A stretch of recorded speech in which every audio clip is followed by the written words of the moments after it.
Terence, say hi to the people. Hey, what's up, guys? Terence, describe yourself to them. I'm Come on. I'm Terence. Come on, man. Hey, dude, this is a show. This okay? is a show. There's like 7 people who are gonna watch this. Beautiful. Lock in. Buddy. I'm locked in. Go ahead, explain to people how you are. How I is How you description? How I am? Yeah. I'm fine, dude. It's great. This is Terence. And Terence is a very good friend of mine. absolutely. We met in Boston when I was living on a couch, and you were just picking stuff up off the street and eating it. Yeah. When did I do this? I'm just sure you've done that. I've picked up cigarettes. Yeah. Not Yeah, food. just stuff. Okay. I'm so sorry to defame your character. No. I did dumpster dive once. A few times. The Dunkin' Donuts. See what happened? Okay, time out. No. You said just now you dumpster dove once, and then it changed immediately. So you forgot subsequent dumpster dives, or they all kind of blend into one big submergence? It was one fun night. So one night of dumpster diving, but multiple dumpsters. Yeah, that's great. Well, I had a crew that it was their thing. Oh and my then god, this is the worst gang story I've ever. You had a crew of dumpster divers. I didn't have a crew. I just had a crew, and one of their activities was dumpster diving outside a specific Dunkin' Donuts. This sounds like one of those you'd be called the Cobra Kings. No, we were not the Cobra Kings. What were you guys? We were a bunch of fucking loser ass skateboarders. Of course. A bunch of ex-gang, a few Latin kings. Okay. Just because where I lived. Right. Just a bunch of fucking losers. Yeah, I mean, if dumpster diving is part of the group's activity, it's like there's got to be a moment where you guys are meeting up after that and being like, shit, man, we gotta get our stuff together. Dude, that never happened. That never happened. Okay, to describe my crew, it's any of the hardcore skate. Anybody. Hey, just anybody. Just whoever hung out at the skate park consistently. Yes. Because they got kicked out of their house or something. Sure. You know what I mean? They just couldn't skate. All right, today's crew activities. We're gonna go dumpster diving. We're gonna go try to steal the collection plates for the Salvation Army Santa guys and fail at it. What we do, there used to be where I lived. There used to be a food pantry where well, not a food, but just a food thing where they just gave homeless people food, full plates. Right. And most of us weren't homeless, but we would just go there anyway and just eat cereal and shit. Awesome. And we're all 17 to 26. Great. And then we get the bread. There was old stale bread. We get it. And I remember one night we just got the bread, threw it at people. Cool. We drove up and down the coast of the Merrimack Valley. And we just threw. And then when we ran out of bread, then we just threw shit in the car. Oh, awesome. One of my boys, he just literally threw he threw a book, a Danielle, those Danielle Steele books, just big. Oh, yes, of course. Yeah, he threw that at a Corvette at Salisbury Beach. Just straight up just threw it. And then we threw ramen noodles. And they were like, I knew we shouldn't have given these kids books. This is what happens when you give inner city kids books.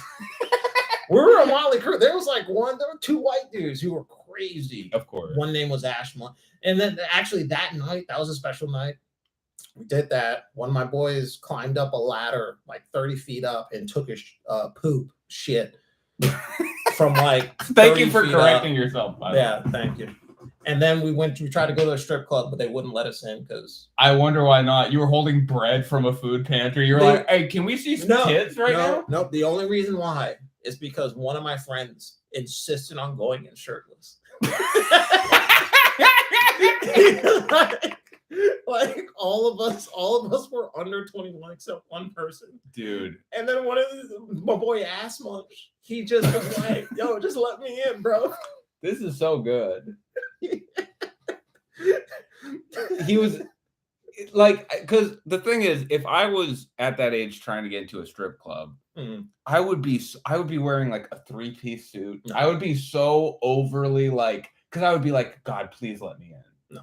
But to just be that nonchalant at that age, yeah, dude, that's awesome. Dude, we were reckless, dude. Well, I was a real one. This is the Danswers podcast live stream. We are going to throw a couple of these questions at my friend Terence, and I'm going to help answer them.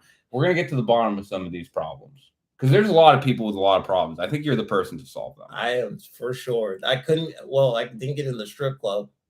Mm-hmm. All right, I'll be able to solve these problems. You'll be able to solve these. You've grown as a man since then. I've grown. You've grown. Okay, first question.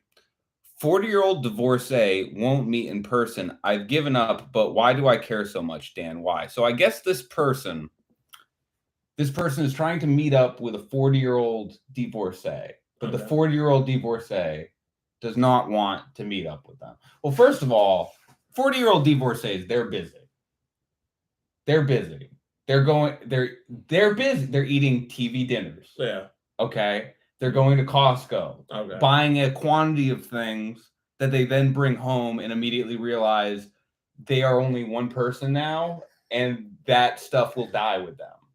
They're busy. Yeah. They're busy with the kids, arguing with the ex. Right. Busy with the kids, busy without the kids. Busy without the kids. Okay. They're busy. Just fully spiteful. Probably hitting up probably young man. Mm-hmm. Hitting up other young men, just trying to pick and see, Yeah. 40-year-old women are like, they're real succubuses, okay? No. Not true. They're just really, because they know what. Like I've been with an older woman. Well, but okay, Terence, this is why you think that is because you've been with 40-year-old women that would want to be with you. So let's understand. Hold on. What does that mean? Let's understand the frame of reference. What does that mean? Because the 40-year-old women that go after you, Terence, are 40-year-old women that are looking for weakness and they're looking to exploit. And then they see you and they go perfect. No. They go cha-ching. Money in the bank. Why do you think 40-year-old women are succubus? Because they wanna have fun, dude. Well, that's not being a succubus. No, I'm sorry. No, I misinterpreted that quite. Because they're not succubus. They're just like they're femme fatales. They know what to say. They know the routine. Oh yeah. And they'll come up to you. I think you're just you're upset because they're a little bit craftier than you are. A lot of people are craftier. A lot of people are craftier. There are so many people. Interesting. So you're saying this 40-year-old. Well, we don't know if this is a man or a woman asking this question too, by the way. That's important. If it's a 40-year-old man, I think he's just like he's probably going through a lot of stuff. Yeah. 40-year-old male divorcee. He could be doing a lot of stuff. He could be converting to hardcore Catholicism. Yeah. A lot of them love. Yeah. A lot of 40-year-old divorced men love taking like 6 months and being like, "I'm going back to being Catholic. No. I'm going back to what Pappy told me." No. I think that's a very strong move. Dude, Shane, if it's a woman trying to get a 40-year-old man, then a 40-year-old man, this is like the rebound. But he's like, "Whoa, gotta put God first, dude." Yes, exactly. Exactly. Like, is this wrong? Right. You got to just catch him after that 6 months where he kind of plunges into like a Russ Cole in True Detective style lifestyle. You know what I mean? Yeah. He's moved past God. He's moved into complete nihilism. Yeah. He starts, drinking often, but he thinks it's because the drinking helps his karate in some way. That's when you want to snag him up. You know what I mean? Snag him. No. Yeah. But on the flip side, if it's a 40-year-old, 40-year-old man going after a divorced woman. dude. Or just any man going after 40-year-old. You know what? I would say that's a dude because, like, bro, when you're like, for most men, I know you're a little handsome boy. Thank you so much. And thank you for saying little. I appreciate that. For a little. The people on the chat don't know I'm 4'5", and it's important that they understand that before going any further. Absolutely, 4'2", dude. 4'2" and strong. I'm 4'8" and built. Yeah, built like a little gremlin, dude. Like a little buff gremlin. You know what I'm saying? That's the look. Just waddling, little oompa loompa, man. Gremlins are in. Goblin mode, it's in. It's all what the kids like. But I'm sorry, go on. What were you saying? Nah, because I mean, this dude is probably like, he's just probably going through a dry spell, bro. Oh yeah. And I'll tell you, bro. Listen, if you're going through a dry spell, just fucking just struggle that with just hit. Get into Tradcath. Get into hardcore. No, don't. Seriously, please. We've lost too many to that. Bro, what you got to do, this is what I call, I call it a long winter. Like in Game of Thrones. Oh, yeah. When they say long winter. Yeah. 2, 3, 4 long winters. 100%. Okay? Right now, bro, if you're a dude, which you probably are, you're in a long winter. You're in a long winter. And if you're around the age that I think you are, yeah, this is going to be dude, you're probably not going to hit your stride until you're like 25, 27, like me. Fucking right. Hey, not even ashamed to say 30, bro. You're not going to hit your stride. You may not hit your stride. Right. That's what it's like for all men. So it's probably like he's just desperate. Desperate's a little negative word, but he has the hunger for connection at that. And on the other end of that, you have a woman who probably has priorities in a different place. No. You know what I mean? No. She's looking for. She knows what she likes, and for a young man trying to figure it out, it can feel like hardcore rejection when someone like that is like, "I'm not interested." Yeah. But man, I remember one time an older woman met me at my job and bedded me. Can I say that on the live stream? Will they ban me for saying she bedded me? Bedded me? She bedded me. Yeah. We went to my place, and I remember very distinctly. She looked around my apartment and said, "No blinds." I had like the windows were covered, but I think it might have been a sheet. Yeah. And and then afterwards I was like, man, I'm sending a lot of texts and not getting a lot back.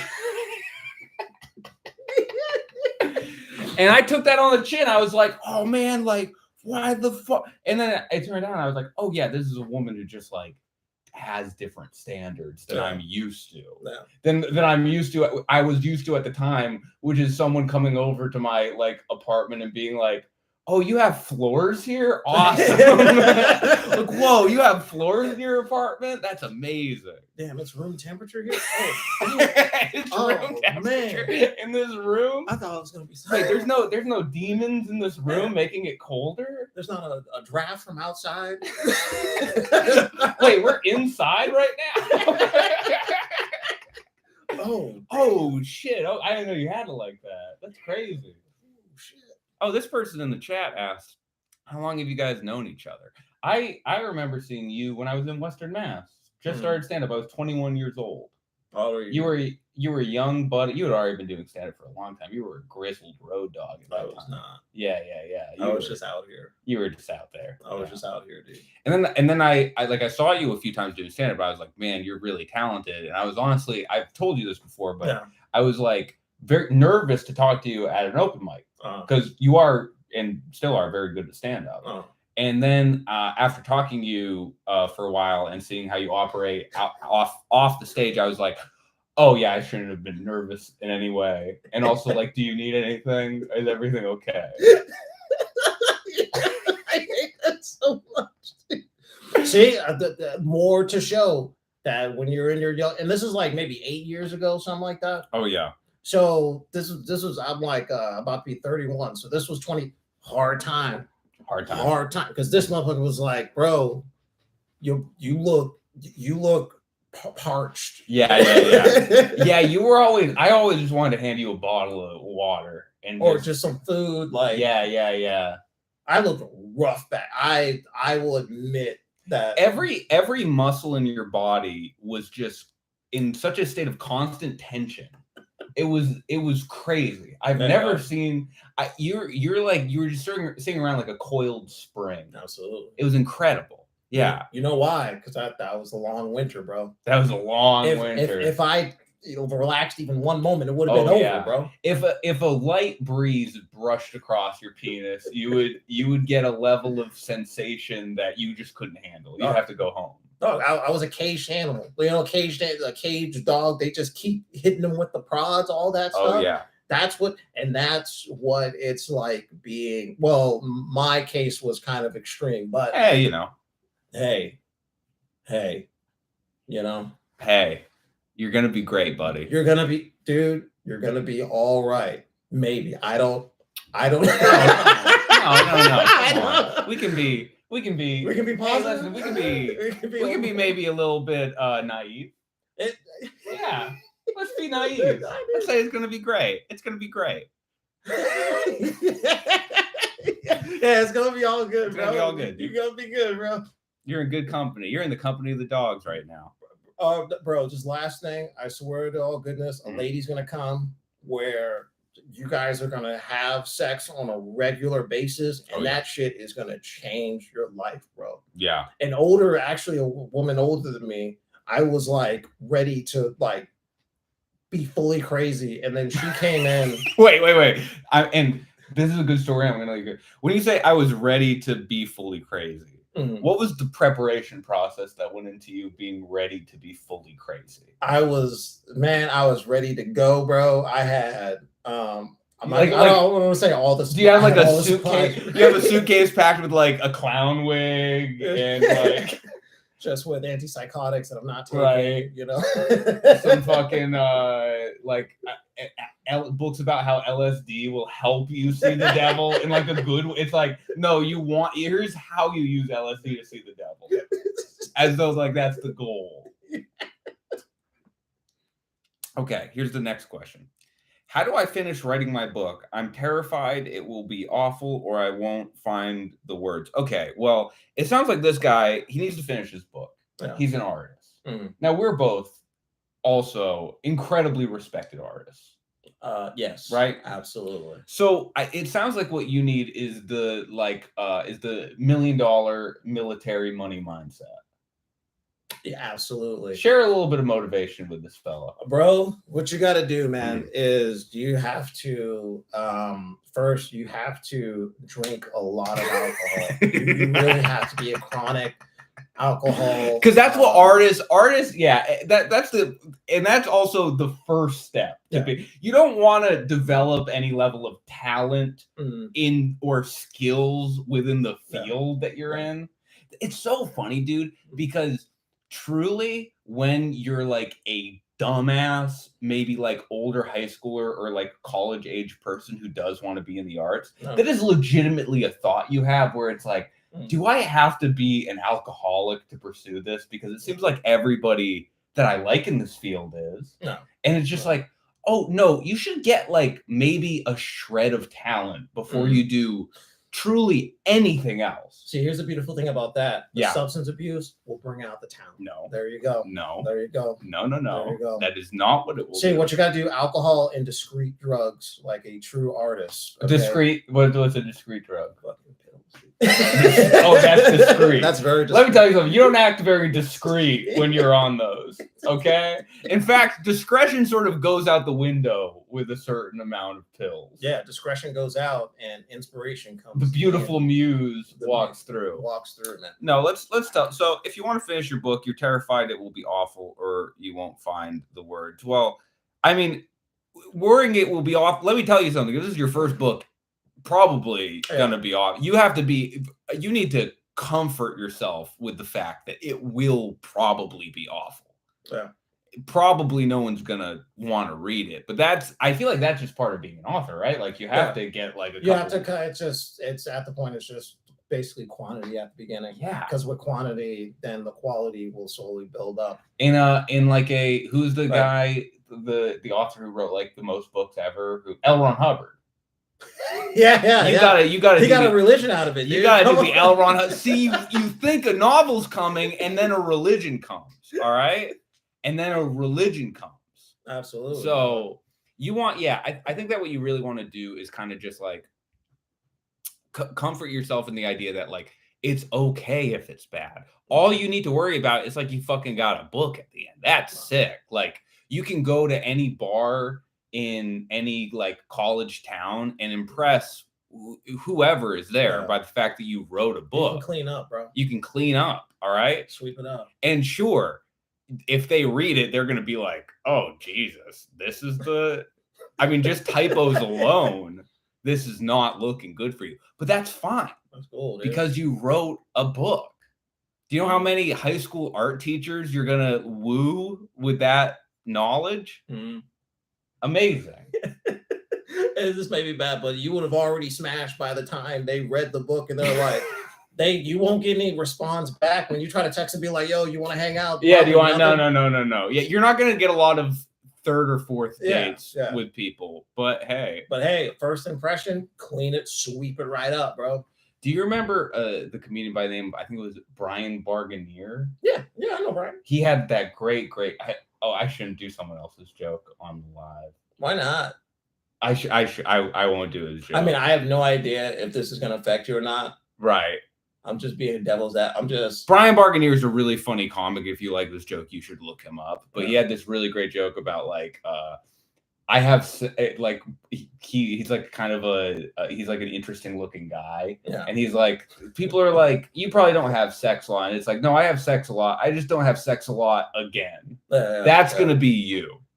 You're gonna be a guy who has sex a lot but doesn't have sex a lot again. That's sweet as all hell until you hit about like 35 and then 30, actually 27. You're like, what's wrong? But those first years, fire, bro. Now, the second thing that you're worried about, but by the way, you shouldn't be thinking we joke, you are not, and we just want to prepare you for this. Now, any outcome could happen. This could be a smash success, just like the way that when I went on stage, before I went on stage the first time, it could have gone awesome. I could have gone on stage and people would have been like, this is the new special guy. That did not happen. Okay. And you need to comfort yourself with the idea. You also need to comfort yourself with the idea that this book will also, I mean, we joke around there, but you shouldn't be thinking about, oh, this is going to get me laid. Probably not. But let that inspire, because look, for getting laid, that is a perfectly valid and very strong emotion. I think it's way less important than people make it out to be. I think the desire empires have been made and destroyed on the basis of some dude just trying to. Like, I think destroyed, certainly destroyed, absolutely. Not going to argue with you there. But people always say that, and it's like, I don't know. That's not what like. Truly, I've said this before. Yeah. People have asked me before, like, oh, did you like? Because a lot of comics will be like, yeah, I got into stand up to like meet girls, like to get laid and stuff. And I was like, oh, I met like so many less women doing stand up than I would have if I didn't do stand up. Like, but I just liked doing stand. Like, I think that's a much better reason to get into something is to enjoy doing it. No. I think now we are sort of seeing like. With social media and stuff, we're sort of seeing the coming full circle of what happens when you get into something just to get laid, and some dark stuff comes out of that. Right, but okay, yeah, I can't. No, you know what? You're wrong. No, guy, no. If you keep that in your mind, like this could happen. I could get. Right. And also, on a serious note, dude, don't think of this novel as your magnum opus. Right. I know you're working hard. I know, like, I'm barely literate, but hey, double for me. Okay. I spelled his name wrong when I wrote the thing out, and he had to correct me on it. Yeah, this dude's a triple double concussion right here, bro. It's insane. I mean, I'm concussion on top of special ed on top of special ed. You know what I'm saying? Yeah. There's a lot. There's a crazy. You remember how I spelled chocolate that one time? Did I ever send you that? CHOCKLET. Because sometimes I'll spell something so wrong that spell check won't fix it. Spell check will just be like, no. And whenever that happens, I always take a photo of it and I send it to my friends. And CHOCKLET was a big hit among my friends. Yeah, people really like chocolate. It's like you don't even see letters, you just see runes. And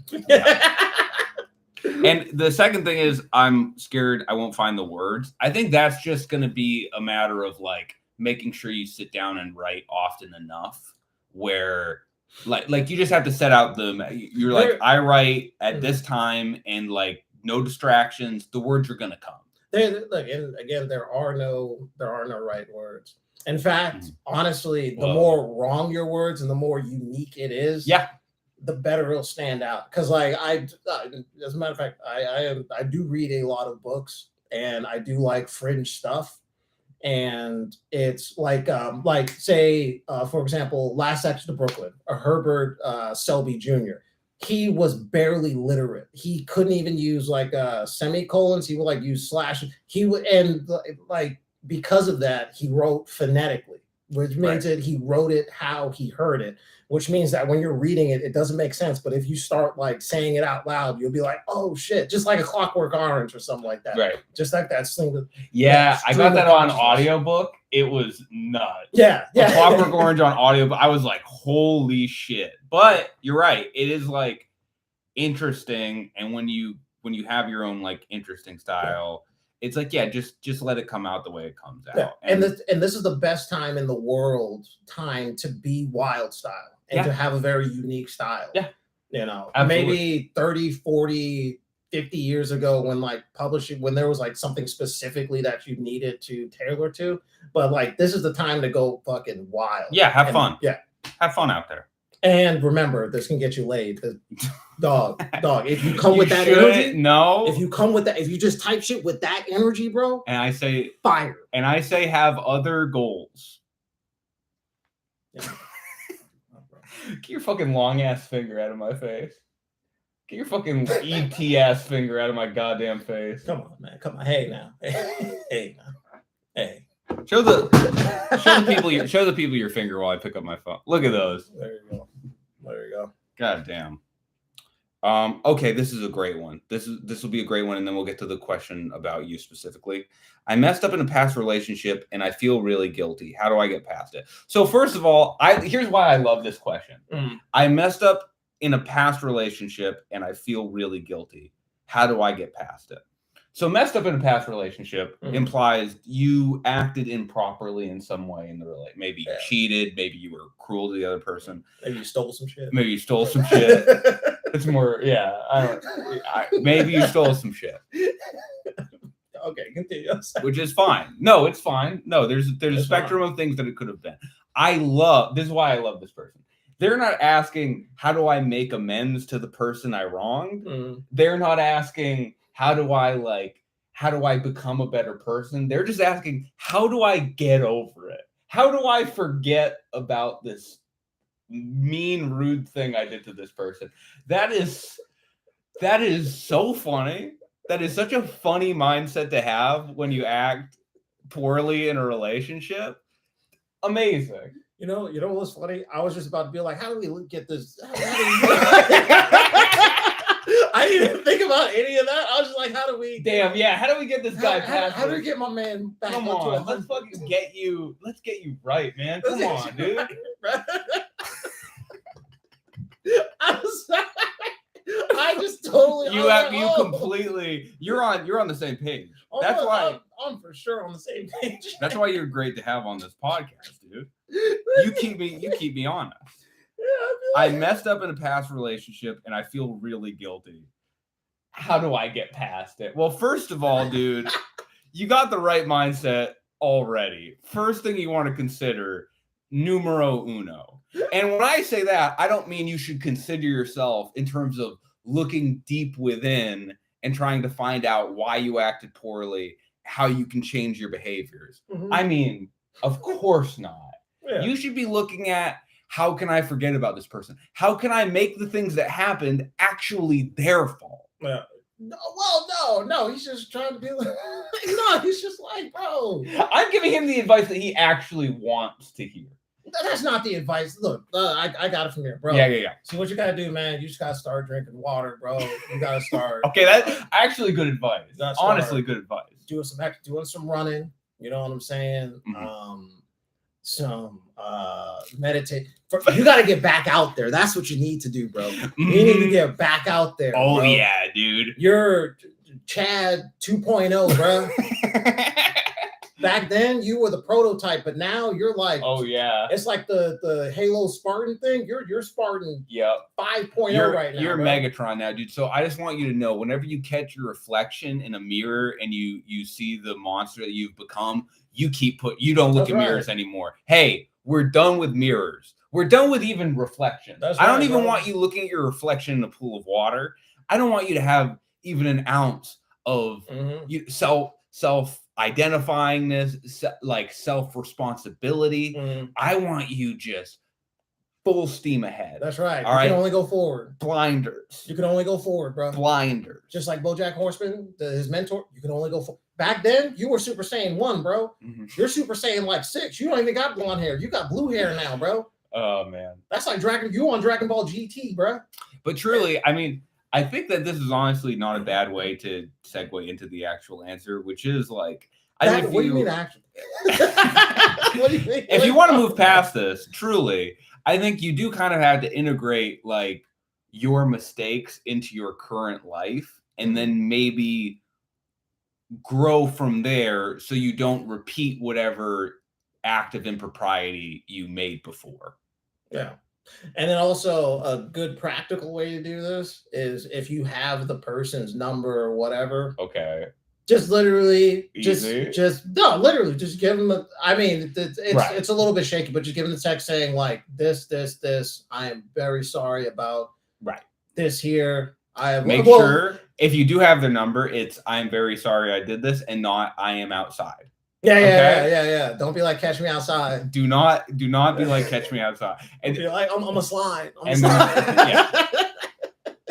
Because you know who's going to catch you outside is the police. Yeah. Okay. They'll catch you inside. They'll catch you outside. That's right. So you don't want to do that. And he or she, they might have a weapon, so they might catch you. You're going to get caught. Yeah. But yeah, seriously, it's just after like reflecting and doing all that growing shit, then I think the next step would be to get a text. And probably depending on what you did, the text back is probably not going to be great, but you just got to accept that shit because you're like, hey. And even my thought on that is like sometimes, and like looking at my own experience, it's like sometimes if I've like messed up in a relationship or something, I have texted the person after and been like, hey, by the way, like da. And sometimes it feels good, sometimes it feels bad. But I have learned through those, not to push back against what you're saying, but it's like I do feel like closure is an internal experience, not an external experience. And trying to seek closure in other people is not necessarily like the right thing to do. But yeah, it depends on the relationship. Yeah, it depends on what you did, bro. If you stole some shit, text, just be like, I got you. I was in a bad place. Let me go to Trader Joe's. I'll get you some stuff. Bro, that coffee machine, I got you. I'm in a better place, bro. I'm Super Saiyan like 7, bro. If you stole a coffee machine, don't ever contact that person ever again. I stole your air fryer, but I got. Hey. They get it. They understand things were bad for you and that it's fine now. I got money now. Okay. This is a great question for you. We're going to end on this one. What is the weirdest documentary I should watch? Now, you turned me on. You love being online. Yeah. You love the internet. Yeah. I remember one of the first things that I really liked about you is that you were transfixed on this, not even self-defense, like situational awareness Reddit. Or was it a Reddit? Well, no, or was it's a website. Yeah. It's a very old website called No Nonsense Self Defense. Yeah. It is, if you literally type in no nonsense self-defense.com, it will bring you right there. It's like literally like a 15, 20-year-old website that's still, it's old as fuck. It's still up. It's still running. Please go. And correct me if I'm wrong, but a lot of the stuff is like pretty good and interesting. It's like situational awareness and like how to detect threat and stuff like that. And then every now and again, I would read something on there where it's like when you go to a room, if there's multiple people, you put your back to the wall. It's like that's just regular street shit, bro. Yeah, like you can ask every minority and or slash bad neighborhood uncle, and they will give you advice. And I plan to ask all of them. Yeah. If you ask any black or Hispanic or whatever uncle, they'll be like, yeah, put your back to your shit. Put your back to the wall. I've heard that from so many fathers have told their daughters, especially their daughters, because ladies like to jump. But like that's all right. But yeah, that's ground one advice. Right. That's ground one shit. But the website is not even really about like fighting or anything. It just tells you about like the psychology of crime and criminality. And it was really interesting. Like, see, like you reading that, I was like, oh, whoa, that was kind of like my first hint into like, oh, Terence has like a lot of interesting taste. You also turned me on to that. I don't know, like it was a computer voice documentary. You watch documentaries that are some of the lowest budget documentaries I've ever seen. Oh yeah. But it was about the Dread Pirate Robert thing. Yes. The channel, Barely Sociable. And it is, if you just look up Barely Sociable, the Silk Road. Right. Basically, it's not about the Silk Road because I think there's a lot of documentaries about Ross Ulrich, but this is about a particular, basically the situation that got him arrested. Right. And check it out. It's very. Would that be your recommendation? That would definitely be my recommendation. It's a good one. Yeah, I do like that a lot. I insane. Terence, is there anything else you want to tell the people? Look, man. Oh, what was God. I saying? Why did your face change like that? Look, bro. Man. Bro. Look, bro. The winter ends, bro. Winter ends, and when it ends, a bright spring begins, and then there may be winter. Yeah, it might go. It might go winter, spring, winter, which I know you're like, wasn't there a summer and fall? And it's like, listen, this doesn't necessarily follow the rules that you're used to. It might go winter, winter, fall, winter. Okay, I've had winter, winter, fall, winter. It's gone winter, winter, fall, winter for me before. All right, for the real ones have never had a winter, winter, fall. What we're saying, summer don't mean nothing, bro. What we're saying is, get a jacket. Get a jacket, all right? Bro. Protect your neck, bro. Get a jacket. Terence, this is very fun. Thank you for coming. You can see me at Mic Drop Comedy in San Diego. We need some more ticket sales over there. All right. So if you're in San Diego, even if you can't go, send it to some of your friends. Send it to some of your enemies. All right. I don't know how the show is gonna go. I'll be your biggest hater, and I'm just gonna get all the front row seats. Just buy them. Oh yeah. It's like 50 cents. Let me tell you something, Terence. I would say thank you so much. I would say fine, at least those seats are sold now. Dude, I'm your biggest hater, bro. Terence, where can they find you? Okay, so you can find me on Twitter, T-Bone, persecuted. I'm gonna put it in the persecuted _T. That's literally the only social media that I'm active on. Yeah. You can also try to find me on Instagram and Facebook. Hey, I don't give a fuck. Help Terence help himself here, guys. Follow me on Twitter, bro. Follow him on Twitter. Thank you so much for watching. This has been Danswers. Have a good one.